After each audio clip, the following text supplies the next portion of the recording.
We're driven by the search for better. But when it comes to hiring, the best way to search for a candidate isn't to search at all. Don't search, match with Indeed.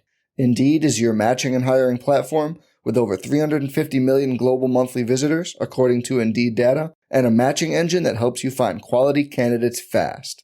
Leveraging over 140 million qualifications and preferences every day, Indeed's matching engine is constantly learning from your preferences. Join more than 3.5 million businesses worldwide that use Indeed to hire great talent fast. And listeners of this show will get a $75 sponsored job credit to get your jobs more visibility at Indeed.com/Blue Wire. Just go to Indeed.com/Blue Wire right now and support our show by saying you heard about Indeed on this podcast. Indeed.com/Blue Wire. Terms and conditions apply. Need to hire? You need Indeed. These insane lineups create intrigue, right? You want to know what they're going to do. Like, part of the 2001 halftime show that I want to talk about is the fact that, like, there is a pause in the Aerosmith song, Just Give Me a Kiss, right? Where he says, just give me a, and Britney Spears is standing right there, and she kisses her hand and puts her hand on his cheek. With her sock arm. Yes, with her sock arm. Oh, yeah, the athletic sock. Insane. It's January 2001, the Super Bowl halftime show.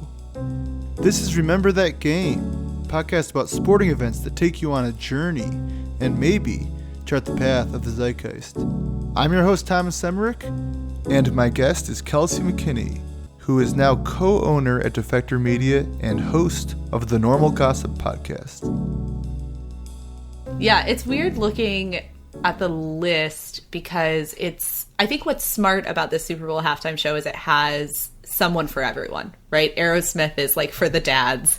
You have Mary J. Blige, you have Britney Spears and NSYNC. You have like different generational, different representative portions of American music, which we see in some other halftime shows, but not all of them by any means. It makes it much more fun, I think, to have all those guys. I noticed the sign game, athletics, and boy band concerts, they're both at the same level of advancement. Oh, yeah, because it's sure. Happy B-Day Joey and I Love NSYNC. Yeah. Pretty simple stuff, rudimentary stuff at the time. It's also, they kind of are, the signs in the video are kind of shitty. Yeah. Like, now when you see Fox like pan to the audience at any major NFL event, the people are holding handmade signs that look like they were made by professionals, right? They have like outlines and glitter and everything is like very precise, and all of these signs look like they were, you know, printed on 4 pieces of printer paper and stuck together.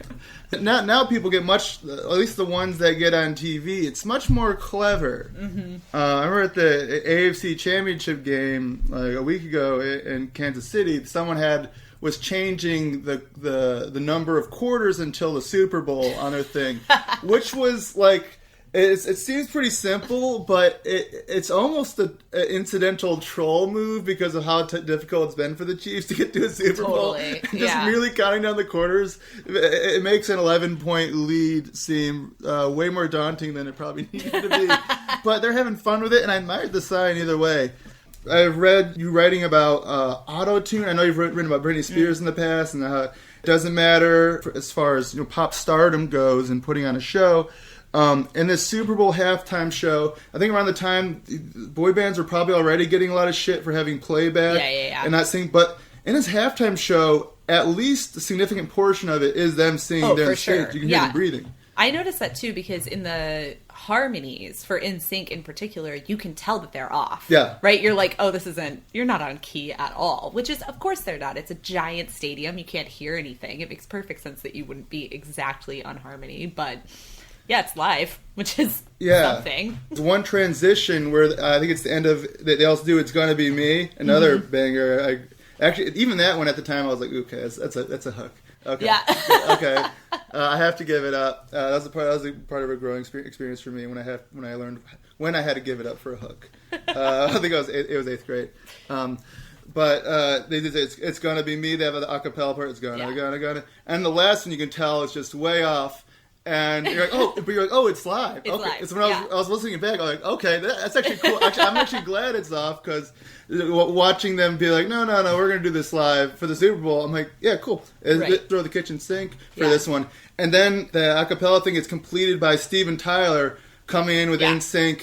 Jaded, I would say Aerosmith's best song. I don't really like any Aerosmith songs. Same. Prior to that point, you get some bouncing back and forth. Like, everyone's into it. Like, NSYNC's completing Aerosmith songs, Aerosmith's completing NSYNC songs. Yeah. And then Britney Spears, Mary J. Blige, and Nelly all show up and work in. Yeah. So many YouTube comments. Were you disappointed, like the masses were, that Mary J. Blige didn't get factored in with one of her own hits? I think Nelly got to work in like part of his verse on EI, but... Yeah, I mean, it's very interesting that you have NSYNC performing 2 songs, Aerosmith performing 2 songs, and then Britney, Mary J. Blige, and Nelly do not perform any of their own songs, right? They only kind of accompany in. It's a decision that someone made. At the same time, I mean, it's great to have people on stage, and I think it's interesting because now we see only stars doing their own songs, right? Like, when you have a mashup, so like Coldplay, Beyonce, Bruno, they all come in and do pieces of their own work. And it is kind of fun for artists to come in and be like, oh no, we're all going to do this Aerosmith song. Yeah. Like, we're all going to participate in one ridiculous melody for literally no reason other than this is the Super Bowl. Like, I like it. I think it's silly. Yeah. Well, yeah, Walk This Way, which an Aerosmith song that I think bad, but served a social good in the 80s, where you have melding with like hip hop at the time in the 80s and like bringing culture together. Yeah. Positive thing. The song itself, I don't like. I get that it makes a perfect thing to have a bunch of genres come together on stage and have total insanity to a ridiculous song. JT and Steven Tyler have the worst dance-off you could expect from 2 people who, at least JT, and I know is a good dancer. Yeah. You also see NSYNC pull out I'd never been to a concert at the time, but I was like, kind of like, oh wow. Watching it in replay, they did the whole doll box dance from the It's Gonna Be Me video, which I was like, okay. It's also really funny watching this. I had not watched the 2001 Super Bowl show on YouTube since JT had his own Super Bowl show, and it was really interesting watching the 2001 performance and realizing, like, oh, he used to be fun and interesting. Like, in 2018, Justin Timberlake performed what is maybe the most boring Super Bowl halftime show of all time. Awful, boring, kitschy, dumb. You see him on stage with a bunch of other people and you're like, oh, this works. Yeah. Right? He works better in a group. And I think that's maybe prescriptive for the future of halftime shows. I mean, we're seeing this year it's going to be J-Lo and Shakira. I would not be surprised if they add another guest or 2 to that, because it's smart. It's fun. Yeah, I read your article at the Village Voice critiquing JT's halftime show 2 years ago. And obviously, I bet you think that one is significantly worse than this 2001 Smorgasbord. Yeah, I like the 2001 Smorgasbord. I think it's funny. I looked up the top albums from 2000, so the stuff that was at the very top of the charts, and all of these artists are there, right? You have a pretty good descriptive snapshot of what music in America looked like in early 2001, right? This is what we liked, right? Ben Stiller, Nelly, Mary J. Blige, Britney Spears, NSYNC, Aerosmith. That's it, right? And we haven't seen that in halftime shows recently, right? This year we have J-Lo and Shakira, who I think will probably put on a great show. They're not the most popular bands in America right now. The most popular bands in America right now are Post Malone, Billie Eilish, and Drake. Right? But you're not going to see that. Like, that's not what the NFL is doing anymore. I don't think you've gotten the most popular acts in America maybe since then, with maybe the exception Beyonce. Of the one where JT and Janet got the FCC violation. 2004. That was pretty of the moment. I'm not sure what that was in relation to Future. Do you remember who the first listed artist in the 2004 Super Bowl is? Jessica Simpson. Yeah. It's incredible, right? She was famous at that time, right? Yes, yeah. she was majorly famous, right? And now we look at that and we're like, Jessica Simpson? Like, what on earth? Yeah. But that is part of what's fun about these shows, right? Is it's like Nelly, right? You're like, why is Nelly up there? But it's because Nelly was huge in 2001, which is fun. Like, I watched either the 2001 Super Bowl halftime and the Thanksgiving halftime, and immediately my brain goes, this is pre-9/11. Oh, yeah, for sure. This immediately strikes me, like, because right after that, it takes a serious legacy tone for the most part. For the couple years, you have U2, and then, but a couple years later, you have the Justin Timberlake thing, and then after that, it steers really hard in a legacy act for like 10 years. Of Prince is a very well regarded halftime show, and then you get like Rolling Stones, and then it's Paul interesting McCartney. If you look at it too, because it's the medley portion of the Super Bowl halftime show is what every show is from like 1990 to 2001, right? I have the list for 2000. It's Phil Collins, Christina Aguilera, Enrique Iglesias, Tony Braxton, and an 80-person choir. Right, like that's a ridiculous lineup, which is really fun. And then we have post 9/11 U2, right, with the names. Yeah, which is, tribute, sure. Yeah, and I enjoyed it, but like it didn't have this kind of fun. Let's see, it's not fun. What happened with a bunch of different people kind of tone that 2001 had. And that was gone for a while in lieu of just these legacy acts playing their hits. After Janet, we lose it. After the Janet scandal. It's gone. There's a couple years of Sirius, and then maybe we can edge back into it, then Janet, it's gone. Yeah, it's completely gone. Which is interesting because, that's the thing we're saying we like about this 2001 show, right? Is not that they are each distinct independent acts, but that there is some crossover, right? That they're performing together, that you see, like, Britney Spears and Steven Tyler on the same mic, right? That's part of the fun of that show.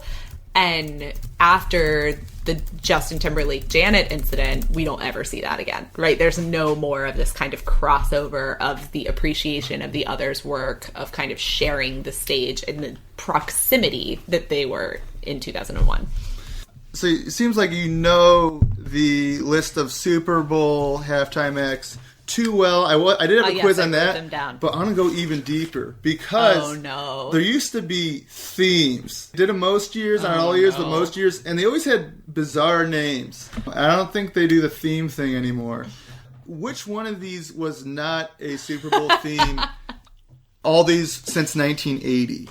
Okay. A Salute to Motown in San Diego. Blues Brothers Bash. Bebop Bamboozled in 3D, Disco Retrospective, World of Children's Dreams, Kaleido Superscope, and Indiana and the Temple of the Forbidden Eye. Oh my God. These are Super Bowl halftime themes. It seems since 1980. Which one jumped out of your head? No, that didn't happen. Blues. Nope, it was Disco Retrospective. No. Never happened. The Blues Brothers Bash happened, and I think they brought in James Brown eventually, but, I would just been like, just do a James Brown show. Yeah, World of Children's Dreams was one, which is, that might have been the one at Stanford. There's one at Stanford that was really weird. I think it might have been that one. And then they had a Salute to Motown, but the Super Bowl was in San Diego. Oh my God. There's so many places you could do Salute to Motown. That's awful. I think they ended up doing one in Detroit. Do it in New Orleans. Do it literally anywhere Later else. on, I think they just did it again. Let's do another. I think they've done multiple Salutes to Motown, but the one in San Diego, there's some other cities would have been more of a fit. Probably. I think this is part of the problem with the Super Bowl halftime show, though, now, right? Is that it isn't weird. Yeah. Oh, yeah. The 01 right? was weird. Like, these dumbass themes, these insane lineups create intrigue, right? You want to know what they're going to do. Like, part of the 2001 halftime show that I want to talk about is the fact that, like, there is a pause in the Aerosmith song, Just Give Me a Kiss, right? Where he says, just give me a, and Britney Spears is standing right there, and she kisses her hand and puts her hand on his cheek. With her sock arm. Yes, with her sock arm. Oh, yeah, the athletic sock. Insane. Instead of just kissing him on the cheek, she kisses her hand and then places it on his cheek. Yeah. Right? And it's like, okay, this is an interesting interaction, right? Why? And it's like, yeah, she's 19 and he's like in his 50s, so that's probably why. Yeah. But it's also like, did she do that in rehearsal? Right? Like, who decided that she was going to do this? It was as far as arm sock kisses Insane. goes, iconic.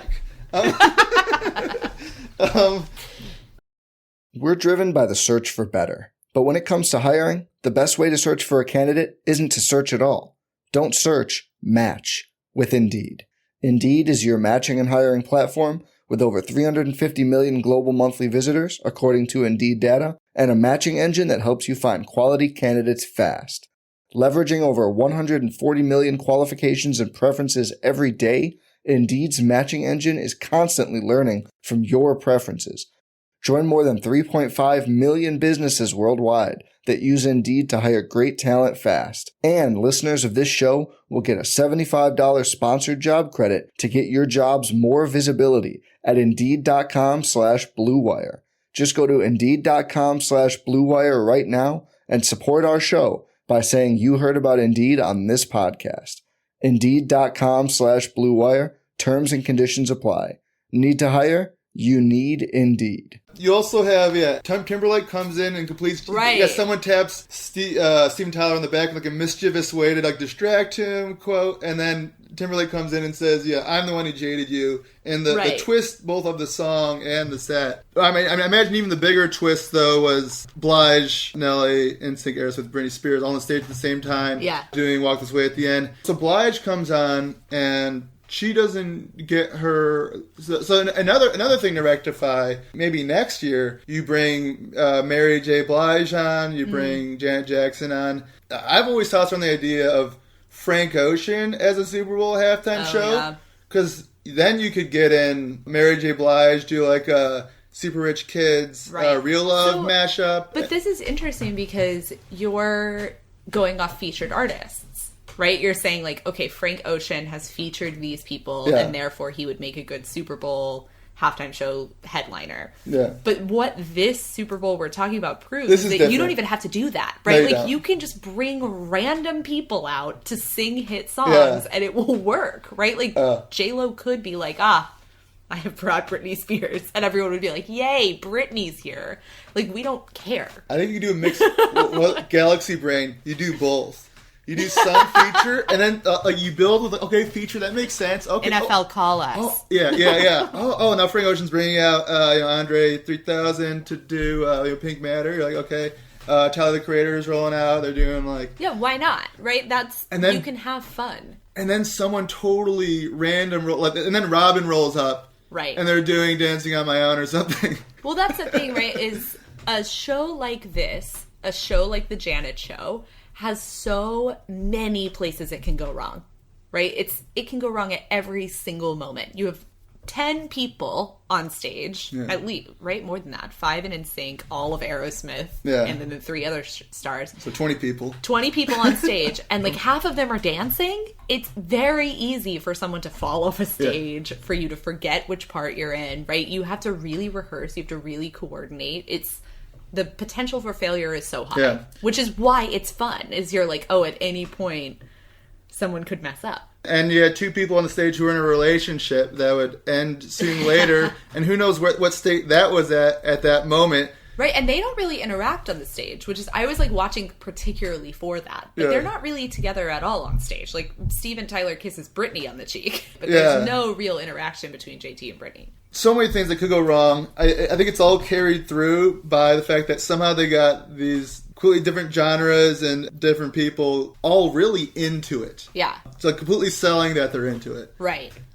Yeah, everyone looks thrilled to be there, which is fun, right? And I think that's part of why they like being there. I mean, I don't know, I'm not a pop star, but it does seem to me like it would be more fun to be like, you get to do something new, something you don't usually do. Then you have the lack of spontaneity and fun kind of robbed when you have the Janet incident, for sure. People get up in arms about that. Right, I mean, after Janet, let me look at my list. After Janet, we go Paul McCartney, Rolling Stones. Right? Like, those are the next 2 hits, which is like, could you pick safer people to put on stage, right? Like, I love Paul McCartney. He is not a dynamic halftime show. He's a great performer, but there's no sense of scandal, which is what they wanted, right? No sense of scandal at all. So it's like you have only solo performers for a long time after that. I've seen Paul McCartney in concert multiple times. For the halftime show, I want to see something weird from my living room. It's supposed to be...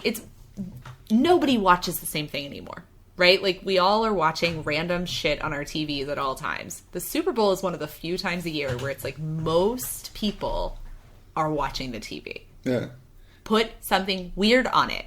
Give people something to talk about. People are desperate to talk about the Super Bowl. I mean, look at this, the whole like Left Shark thing, whatever year that was. Yeah. People were thrilled about Left Shark. They lost their minds. They're dying for something. They want so give us something. Yeah. And the Super Bowl is for everyone who doesn't give a shit about football, right? Yeah. That's the whole point, is it's like, tune into this event because we're going to give you something to talk about. Yeah.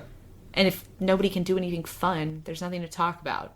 It's boring. For the many people who are watching the Super Bowl who are casual or less fans, you're watching a 13-3 game like last year with the Patriots Rams. It's boring. Or you're watching this Super Bowl in 2001 with the Giants and Ravens. I was a Giants fan at the time, and even for me, it was maybe the most forgettable Super Bowl. The halftime show becomes even more important. They capitalized in 2001 in a big way. In 2004, overly outraged.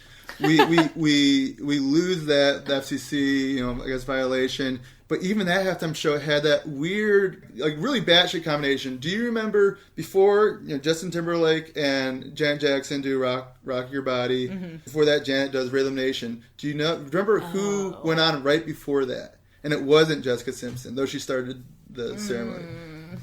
No. It was Kid Rock. With Batwit Baba, I think was it? And Cowboy. That's so funny. And then it goes to Janet Jackson, Justin Timberlake. Nelly in that show too? Oh, in the 2004 maybe. show? I think he is. So that's insane. That was fun, right? It could be fun. That was the day the weird halftime music died, Yeah, rest in peace. We've seen a lot of cool artist song openings. Do you want to see anything that'll top what NSYNC started Rock This Way medley with, which they started with the very cool phrase, "What's up, Tampa? Are you ready to rock?" So do you want any kind of cool opening like that, and then any kind of cool artist combination? I mean, God. The coolest phrase ever, "What's up, Tampa? Are you ready to rock?" I love the Gaga entrance. Like, I think Gaga's entrance is iconic, right? Like, we all needed it at that descending from the sky. Like, that's fun as hell. That was the most emotional I've ever been for a Super Bowl halftime show. I'm not gonna lie, it was like early 2017. And yeah, people were sad. And David Bowie had also died just the previous year. Right. And like I think you can do a lot with how you enter the stage, which is, I mean, we can do now because we have better technology. I do not want anyone to say "What's up, Miami?" Like, that's incredibly. Yeah. I guess you could say it in Spanish, but it's still no, just do your music. And it wouldn't stop. You can't top "What's up, Tampa?" Like, Tampa is the thing following "What's up." Like, it's just "What's up, Jacksonville?" Maybe. Like, "What's up, Tampa?" I was like, oh, yeah, God. It's not good. Are you ready to rock? In terms of what I would like to, I would like to see people collaborate on one person's song, like they do in this one. Yeah. I think it's fun that everyone does Walk This Way. And a song they've never collaborated on before. Just sing someone else's song. It's fun. I like to end with, especially if it's like a weird old video, some YouTube comments. Ooh. You get some typical YouTube fare and some really bad takes. Let's hear 'em. So someone says, "This was a good halftime show, but NSYNC and Aerosmith by themselves, or one of them by myself, would have been way better." No. Missed the point, but no, bud. Ain't wrong. Oh no, this one hurt my feelings because I don't think she can't be that much older than me. But someone says about Britney Spears, she's old now, she needs rest. What? Oh, I'm like, Britney? Yeah, I'm like, no, she could do another halftime show. She's 38. Yeah. That's young enough to do a Super Bowl halftime show. For sure. It's like the craziest take. J-Lo is 50. Yeah. Granted, she looks 28. Yeah, she's more alive than me. She's 50. Like, you do not need... Yeah, no, that person is wrong. Give Britney her own show. Correct take. It's a mess, but it's my kind of mess. Same. This is the music that made our generation. This is what our generation calls, quote, music, in which it truly is. That's just Gail. I mean, honestly, maybe this show is the reason I can't focus on anything. maybe these halftime shows of panning very quickly is why we all have ADHD. Yeah. And I read this at first, like, quotations around music. Oh, it's someone being like, just trashing the music. But then it says, in which it truly is. So it's like, oh, wait. Yeah, do you like it or not? Yeah. Wait. So he's saying, if the generation calls it music, than it is the generation's music. Okay, That seems true. Yeah, I mean, this was the most popular music. Like, yeah, it's a good lineup if that's your goal. Yeah, To be a time capsule, this is a perfect time capsule. Yeah. This one made me feel not just old but dead. NSYNC and Britney were past their prime in 2001. What? That's when this Super Bowl premiered. NSYNC had just put out No Strings Attached, which was, until Adele's 25, the #1 album sold ever in history. And Britney had just put out Oops, I Did It Again. Like, there was no point in history in which they were more popular. The person's just being mean and rude. Is this true? Oh. Back then, where people don't have iPhone and all they can do is scream. Is that true? Do they not scream anymore as a result of the iPhone? All they can do is scream. Because they don't have an iPhone. Yeah, I guess they're saying now that people have iPhones, they don't scream I think enough. the reason people are screaming is that the two, Britney Spears and NSYNC, are artists at that time period that only teen girls like, right? Teen girls and younger. Adults do not listen to NSYNC. They do not listen to Britney Spears. Only children do, and teens. And so the screaming... And adults in 2020. Yes, but at the screaming... Not in 2001. Adults don't really scream, generally. It's like teens and people in their young 20s. So, like, if you have artists who appeal to that demographic, people will scream. It has nothing to do with iPhones. It has everything to do with the fact that J-Lo is performing, and J-Lo is not the favorite artist of teens. Favorite artist of teens is Post Malone. If you put Post Malone on stage, I promise you there will be screaming. Yeah. Struck me as the hackneyed, if everyone would just unplug take. Which also, I don't think you're allowed to have iPhones on the field. Like, if you're in the pit for the halftime show, I don't think you're allowed to have an iPhone. She uses auto-tune now because that baby voice destroyed her real voice. ... Believe or not. Is that true? I have no idea. The baby voice destroyed her real voice. I would say probably the drugs destroyed her real voice. Oh, yeah. More than using the baby voice. But also Britney's voice is fine. Whenever we hear her actually live, she sounds fine. Yeah. The problem is you can't dance the way Britney dances and sing live. You have to pick one. Like, if you try to sing the vocal range that she has in her songs without standing still in a studio, you are going to be out of breath the whole time. Try talking. Yeah, and doing you can't. That. I mean, unless you're Beyonce. Beyonce can do it somehow. That's when things were amazing. I feel sorry for the youth who never got to enjoy a time when music was at its finest. Is that true? Wow. That's 2001. That is a take. All these years later, I'm still Team JC. Is that a thing? I've heard that a bunch. I'm like, I don't know. Everybody has their favorite, thing. right? Like, certainly there's like a contingent of girls who were like, oh, I like JC best, right? Just like there's a contingent of girls who are like, I like Zayn Malik best, or I like Niall Horan best, right? It's just contrarian, right? It's like, I mean, it's partially just attraction and who you like best, but I think there is also some like subversion of being like, I like the most popular band in the world, but not the most popular person in the most popular band in the world. I am so special and unique. I am not normcore, and I will not hear it. I will not hear that I am. So preemptive. And this last one, actually no, I don't want to end on too serious. No, this will be second to last. Serious. But this person got way too big picture with it. They had playback in those days, but didn't like using it for Super Bowl because the world was watching. These days, they don't care about making USA look bad anymore. Whoa! What? And was he just talking about pop performers, or just is he talking about football? Like, what? Or the United States as a whole? Honestly, I don't know. I don't know. A little bit of a leap there, but could it have been as simple as this for why this became the halftime show? They were all big on MTV Total Request Live at the time. Yeah, sure. Because that was still going strong, right? Huge. Okay. Yeah, I mean, that's...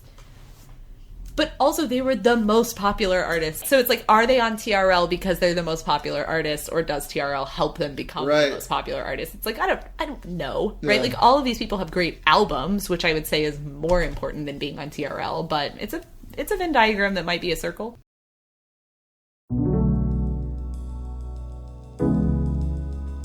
This has been another episode of Remember That Game. Please rate, review, subscribe, and check out more episodes.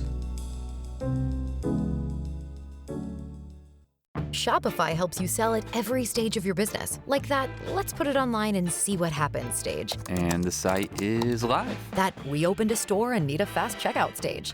Thanks. You're all set. That count it up and ship it around the globe stage. This one's going to Thailand. And that, wait, did we just hit 1 million orders stage?